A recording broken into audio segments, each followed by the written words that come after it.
আচ্ছা, এটা হচ্ছে কিছু এমসিকিউ কোশ্চেন্স যেটা কনস্টিটিউশনস, আইপিসি সব কিছু মিলিয়ে রয়েছে।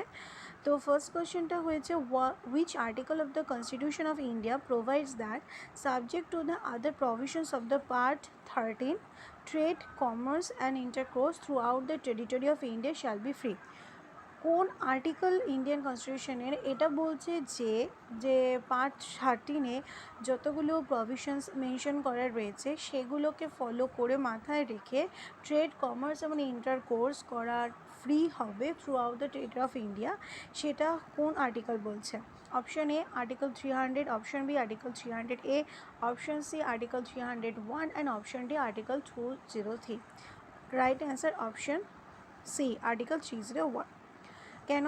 কারণ বলছে article 301 talks about the freedom of trade and commerce and intercourse throughout the territory. It states that subject to the other provisions under Part 13, the freedom to carry on these activities shall be free. Freedom means here বলতে এখানে বুঝিয়েছে right to freedom of movement of a person and property and the things that may be tangible or intangible. property দু রকম হতে পারে, tangible intangible দুটো। আর এছাড়া unobstructed by the barriers within the state, সেটা ইন্টার স্কেল হতে পারে অথবা across the state, that is the inter scale. Now I am going to discuss the next questions. Question number 2 says that under which article of the Constitution of India a retired judge of the High Court may be appointed only to sit and act as the judge of the High Court? নিম্নলিখিত কোন আর্টিকেলে একজন retired জাজ হাইকোর্টে তিনি appoint হতে পারেন to sit and act as a জাজ of that high court, মানে রিটায়ারমেন্ট হওয়ার পরও সেই হাইকোর্টে উনি আবার বসতে পারেন জাজ হিসাবে বা অ্যাক্ট করতে পারেন? কোন আর্টিকেল? Article 224A। তো এক্সপ্লেনেশন কি বলছে?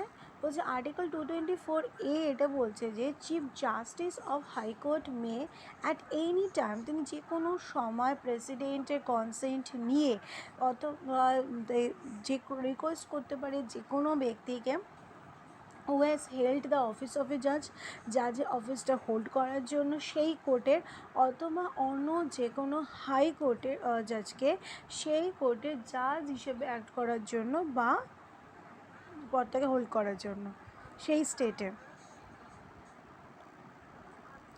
Okay, question number 3 বলছে the doctrine of the full faith and credit is enshrined in which article of the Constitution of India?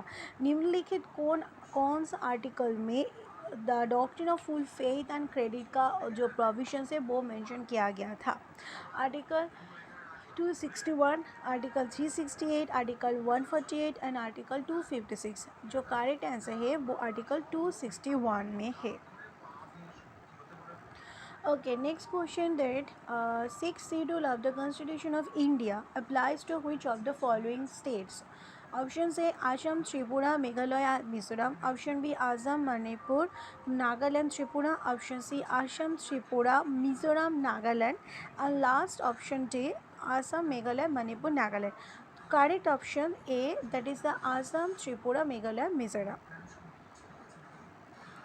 Okay, next question is that what is the total number of members of Goods and Service Tax Council shall constitute the quorum of meetings? Option A 1/3, option B 1/4 and option C half and option D 2/3. Correct options is option A 1/3. Next question, by which amendment the GST was introduced in the Constitution of India? Option A 100 amendment, option B 101 amendment, option C 102 amendment and 98 amendment.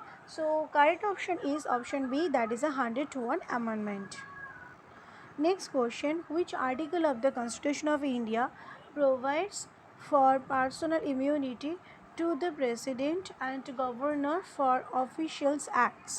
So कौन article निम्नलिखित में कौन सा article जो constitution of India में वो provides करता है जो personal immunity to the president and जो governor for the officials act है?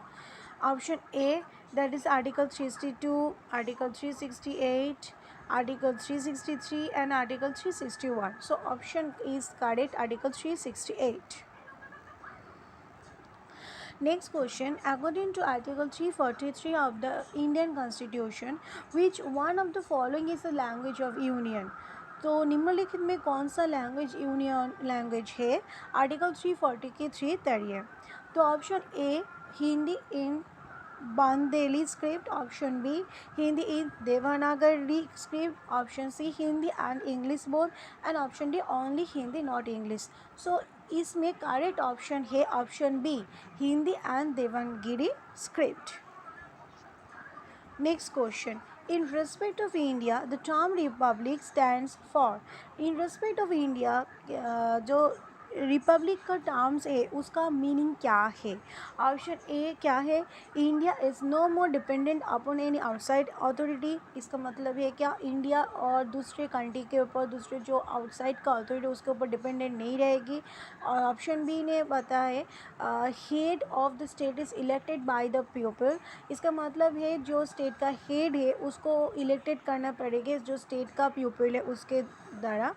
And option C government gets its authority from the will of the people. और इसका मीनिंग भी ऑप्शन बी की तरह है, क्या क्या ना जो गवर्नमेंट उसका अथॉरिटी पाती है पीपल का विल की वजह से।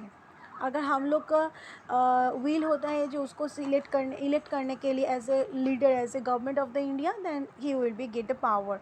देन ऑप्शन डी ने कहा जो equal respect and equal protection of all. So इसमें कौन सी आंसर करेक्ट? इसमें option B that is the head of the state is elected by the people, this is the correct option. Next question, what is the time period during which if a member of either house of parliament is absent from the meeting of the house without permission then his seat shall become vacant? इसमें कौन निम्नलिखित में कौन सा period चलाकालीन जो time period है वो चलाकालीन जो मेंबर है हाउस ऑफ पार्लियामेंट का अगर वो उसका मीटिंग से एब्सेंट होता है विदाउट परमिशन देन उसका सीट वैकेट हो जाएगी कितने महीने के लिए?